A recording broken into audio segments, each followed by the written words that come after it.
India won't become a permanent member of the Security Council in the foreseeable future because it is a counterweight to China's power.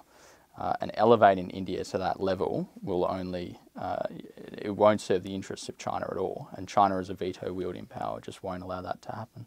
By countries like the United States, by countries like Australia saying India should have a place in the Security Council, it elevates in the minds of Indians that they are of equal importance to countries like China and then traditional security powers post-World War II like France and Britain, even without the official recognition of them then having a seat.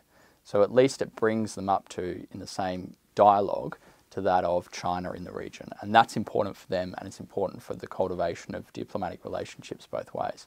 But it doesn't necessarily then need to actually result in action. There's never been a particularly dominant case that Pakistan should have a permanent seat on the Security Council, as there has been certainly for India. I mean, India's got a booming population. You know, it's a nuclear-armed power now. You know, it's got an enormous security profile in Southeast Asia, particularly. There's just not the same argument at all for Pakistan to have a permanent seat. Japan is another one that gets quite a lot of support from non-permanent members campaigning, saying that they should also have a permanent Security Council seat. As I said, Australia has also said that Japan should have a permanent seat. Japan, when it has been on the Security Council as a non-permanent member, though, has been an extremely reluctant power, which it often is anyway on the world stage. And I think that's part of the reason, perhaps, that hasn't gained as much momentum as certainly a country like India, which is in many ways trying to aggressively, in a non-violent way, if you will, assert its authority on the world stage, which Japan, perhaps for cultural reasons, doesn't certainly do as much of.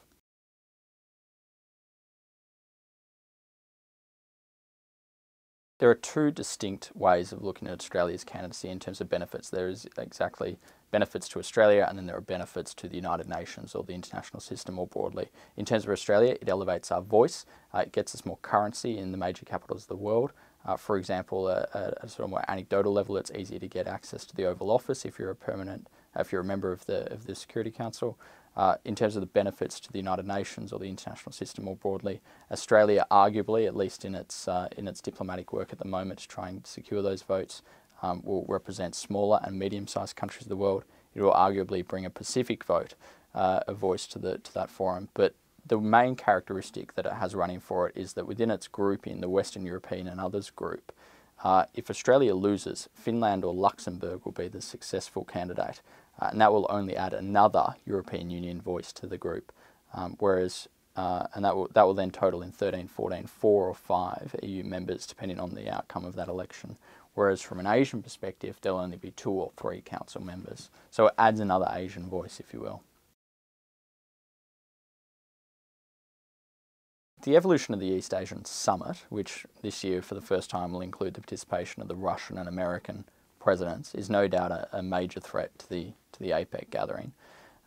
The conversation all started about finding a multilateral forum in the region that included a number of things. Primarily it was focused not only on economics or other sort of singular topics, but looked at the whole spread of them, including security, which the East Asian Summit will do. And the second thing that APEC has not going for it is that it doesn't include India, whereas the East Asian Summit does now. So there's no doubt, I think, that the East Asian Summit will probably ultimately prevail over APEC, particularly also when you look at the buy-in of people like the US President, who is probably unlikely to be able to sustainably commit to 2 multilateral forums in Asia per year.